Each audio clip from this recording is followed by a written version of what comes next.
for Taiwan. My name is Jenny Wang from Outreach for Taiwan. Today we have a very special guest, Tiffany Yu.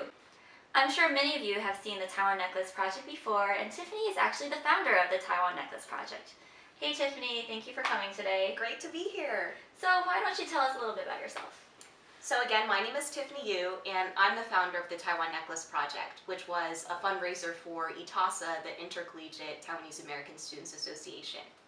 Outside of that, I am the Director of Business Development at Revolt TV. It's a multi-platform music network for millennials. The Taiwan Necklace project is pretty successful. I've noticed a lot of young Taiwanese Americans in the community wearing the necklace. So, for example, Ada Chen was wearing it in her Talk for Taiwan episode. So can you tell us more about what inspired you to make this Taiwan Necklace project? I had a colleague who wore a necklace similar to this of her home state. And I looked online and didn't see anything similar to it. So I thought, you know what, if I can make this necklace for myself, and I want this necklace, maybe other people will as well. You've been very active in the Taiwanese American community, and you seem very open-minded and open to new ideas. Have you ever studied abroad? In 2009, I studied abroad in Beijing, and Georgetown actually does have a study abroad program in Taiwan, but I was studying Mandarin at the time and figured it might be a good idea to, go to mainland China, which I'd never been to before.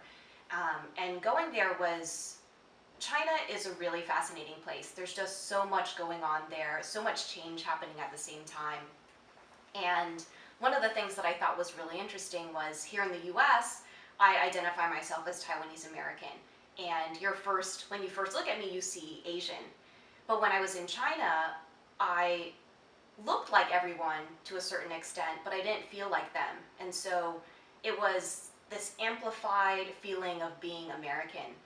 And one of the things I've realized is that no matter what part of the world you're in or what community you're in, you always try to look for the things that make you different. So for example, here in the US, I love talking about being Taiwanese American and the things that are going on in my community. But then when I'm over in Asia, a lot of times I'm talking about what's going on in the US, and they're really curious about what it's like to be American or to be an Asian person growing up in America. So, having experienced China, what's your opinion about the current situations over in East Asia right now? Yeah, I think it's really exciting what's going on now, and that young people are mobilizing and having an opinion about decisions the government is making. I used to work in news, and I feel like one of the most important things, even if you don't have an opinion or you don't want to get involved on the political side of things, is just to know what's going on. And there are a lot of resources now, the Skim, Need to Know, a ton of resources now just so you can at least get a high level of what's going on in the world. The one thing I will say is when I was growing up, I knew nothing about Taiwan. Mm-hmm. And I didn't even know that I could identify myself as Taiwanese. Right. And I remember seeing the ITASA logo for the first time and seeing, the green and the black and the white, and I saw this, little white thing mm-hmm. on the left side of the logo. And I remember asking someone, why is there a leaf in the logo of ITASA? And someone responded, it's Taiwan. And my first association with Taiwan was the flag, the picture of the sun. And so I was like, no, I'm talking about that leaf right there. They're like, no, it's Taiwan. And it made me realize, as a freshman in college, there was still so much that I needed to learn about where my family was from. You mentioned that when you were in China, you would tell people that you're American. Have you ever discussed the Taiwanese aspect of your American identity to people that you met in China? I've had two types of conversations. I've had conversations with people who grew up in China who say Taiwan is a part of China, or they say Taiwan is a part of China, it just is. But that's what they were taught in their education. Right. Like, who am I to challenge what they learned and everything they knew growing up?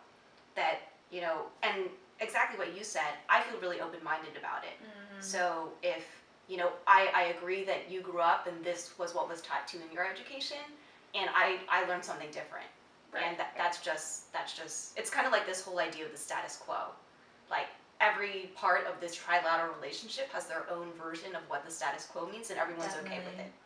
But no one's actually defined it or has the same definition of what it is. But this whole idea of an unshared history. I thought was really fascinating because, and I thought it was another point to say, the people who identify themselves as Taiwanese, it makes sense for them to do so because they didn't grow up during, the Cultural Revolution. They weren't over there. They, didn't experience all those things. They experienced something totally different on this, little island that was separate. So where do you think the Taiwanese American community is going for the next 3 or 5 years? Yeah, it's funny because when I first joined the community, I knew nothing about Taiwan. And as time went on, our community continued to grow. And even as I look at Georgetown TASA, it is now a sustainable organization without us or the founding members.